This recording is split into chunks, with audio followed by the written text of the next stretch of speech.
Oi, eu sou a Aymara Limma e vocês estão assistindo a mais um episódio de Cine Arte Variety, o seu programa semanal de variedades e entretenimento.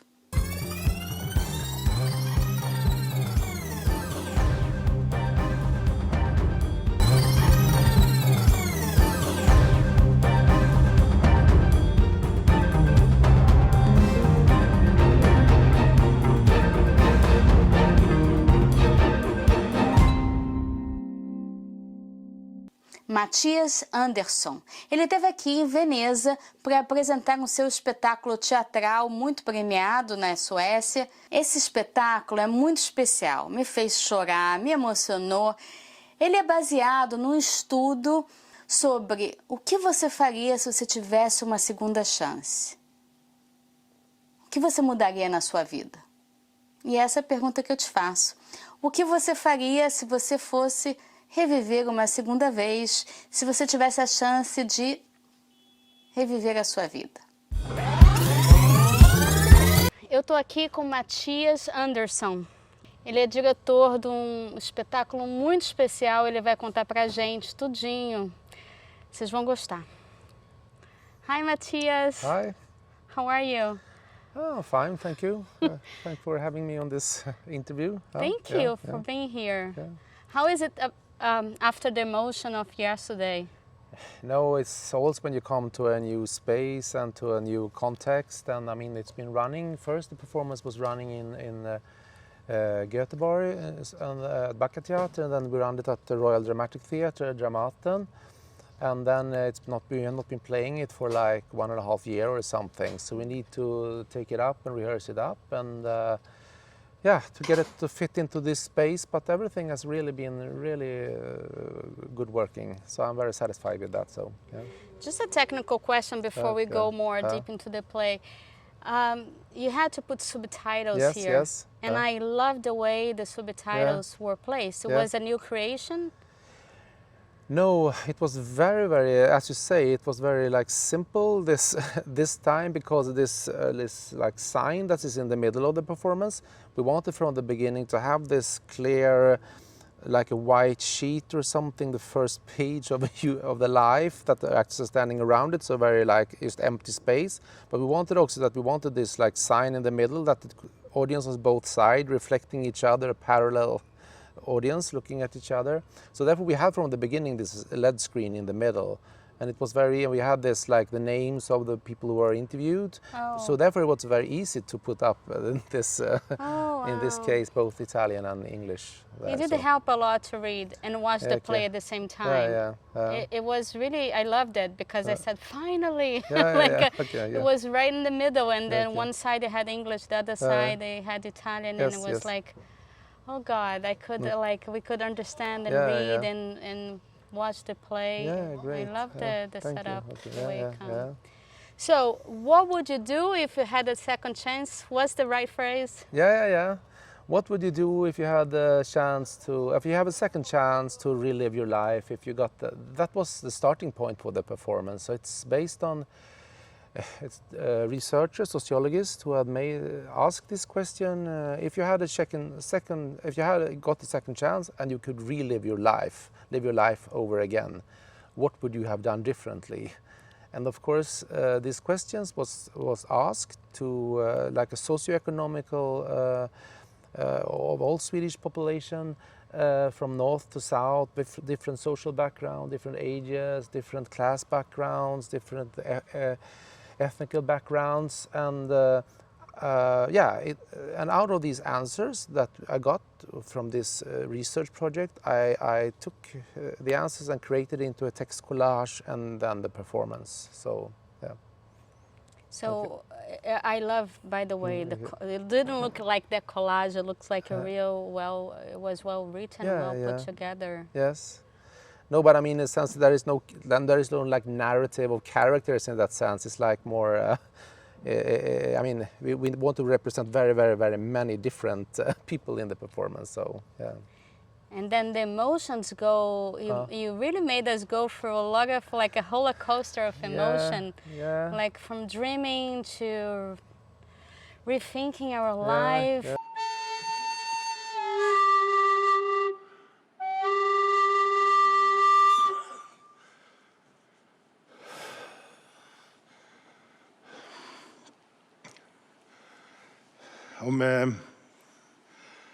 Om jag hade fått leva om mitt liv så skulle jag velat lära mig ett instrument som barn. Och så hade jag tränat så att jag blev riktigt, riktigt bra. Så att jag sen kunde ha försökt mig som professionell musiker. Musik är det absolut viktigaste i mitt liv. Jag älskar musik.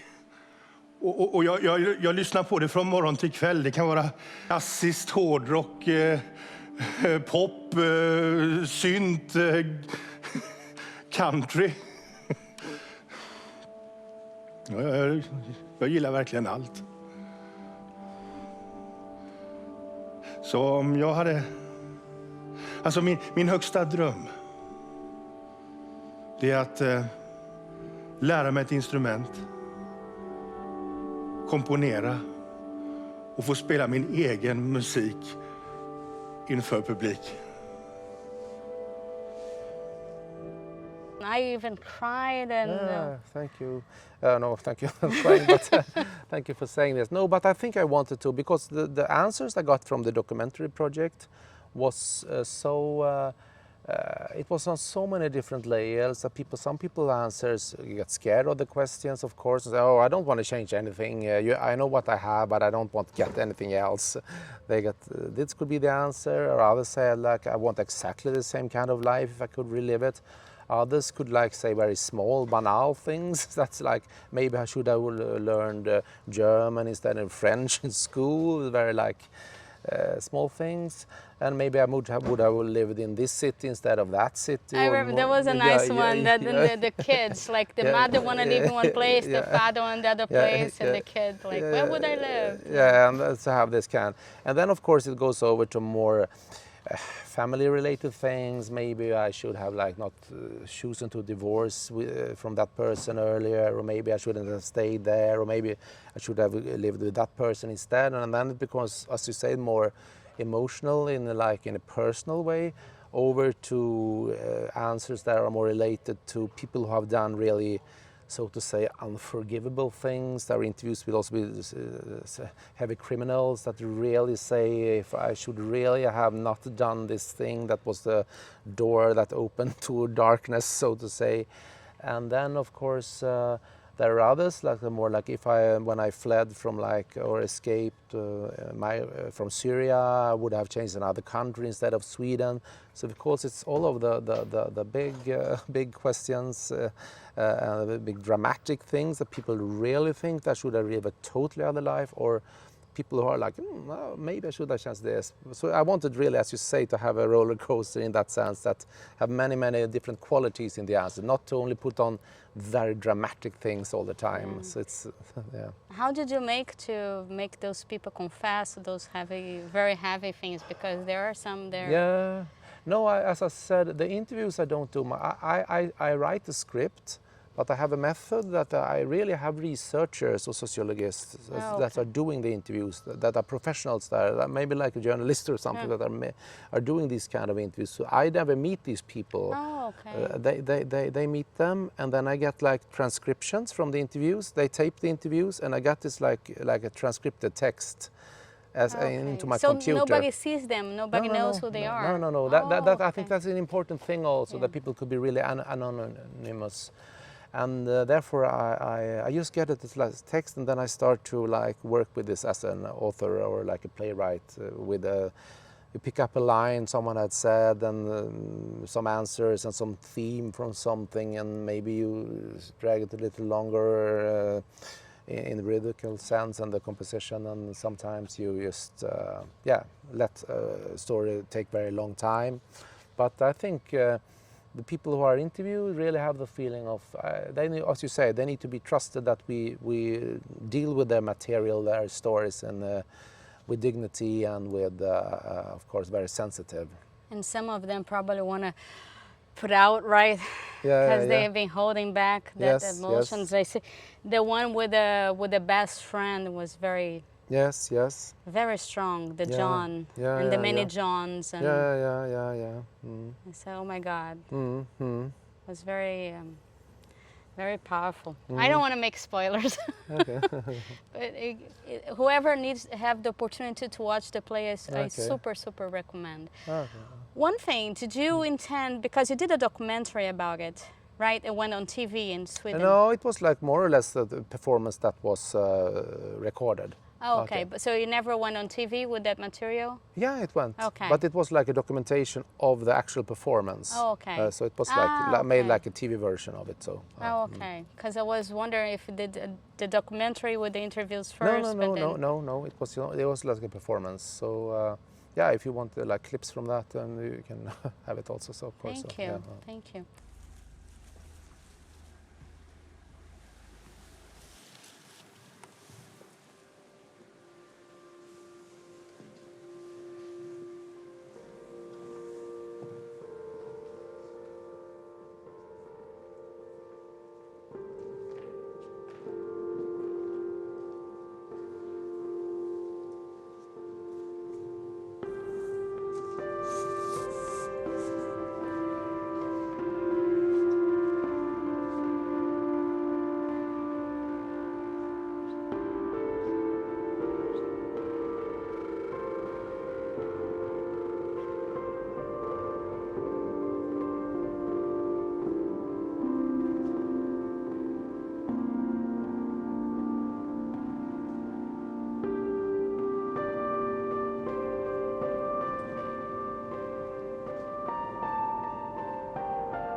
How was it? I know that you had like 3 extras. Yes.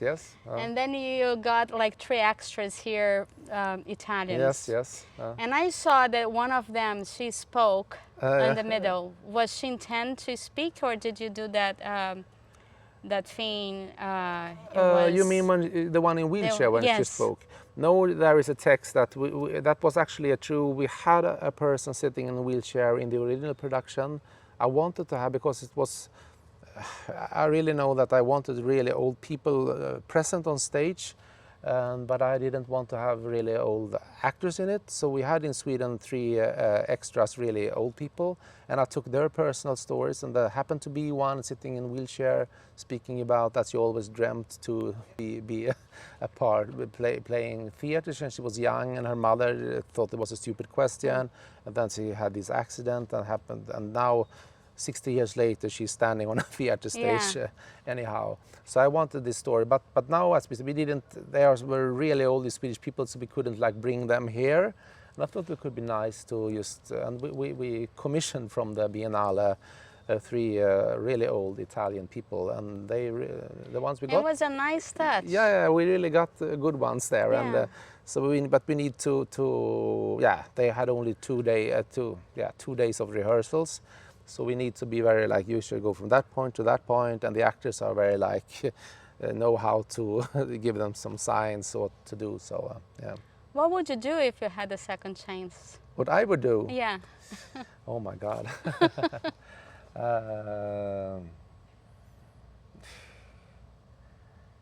I don't have. I was thinking about that yesterday, and I couldn't even.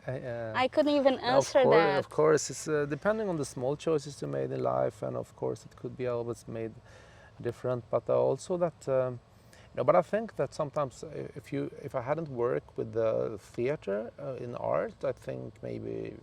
Since it's a lot, I was being a journalist, it's a lot of like pressure and concurrence, and you need to deliver all the time.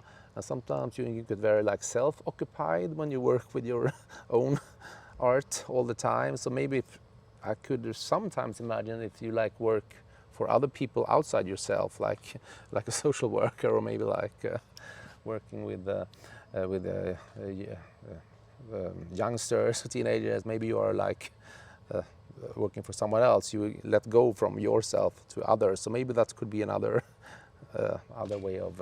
Did you always work as a theater director? Yeah, no, I was actually an actor from the beginning. Oh, wow. But then I started to write plays when I was like 23, 22, 24.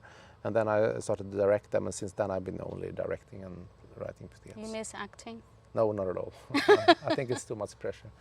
It is a lot. By the way, the yeah. actors are very good. Oh, thank you. Yeah, they are good. They are a combination of, you know, I'm also artistic intendant director for Dramaten, Royal Dramatic Theatre in Stockholm, the National Theatre. So half of the actors are from Dramaten, which are the Royal Dramatic Theatre, the National Theatre of Sweden. Half of the actors are from Teatro, it's a company in Göteborg, and I think the combination there are very strong. Yes, so I really worked a lot with these people and also together to make creating the material together in the space. So.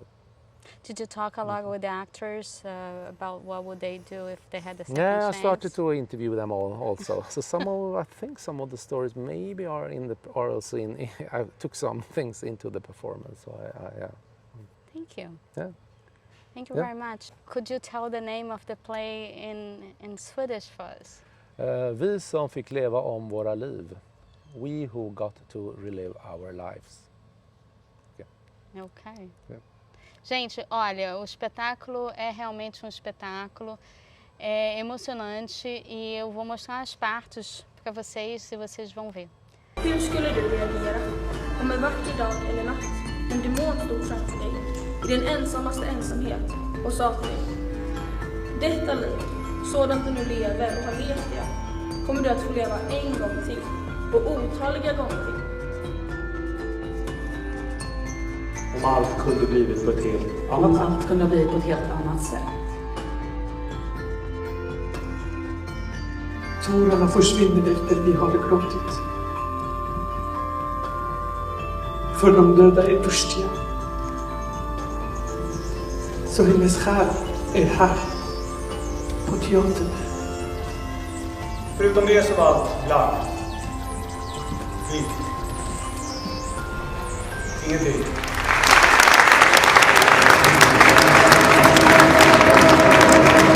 O que você faria se você tivesse uma segunda chance para reviver a sua vida? Revive your life? Não. Relive your life, right? Yeah, okay. Então tá. Okay, thank you so much, Thank Mattias. you so much for having me. Thank you. Obrigada, Okay, gente. thank you. Beijo. Bye. Tchau. Bye. Ciao. E no próximo episódio vamos falar ainda mais de Bienal do Teatro de Veneza. Gostaram? Nós também. Então vocês já sabem, próxima semana, Cine Arte Variety comigo, Aymara Limma, aqui no VRT Channel.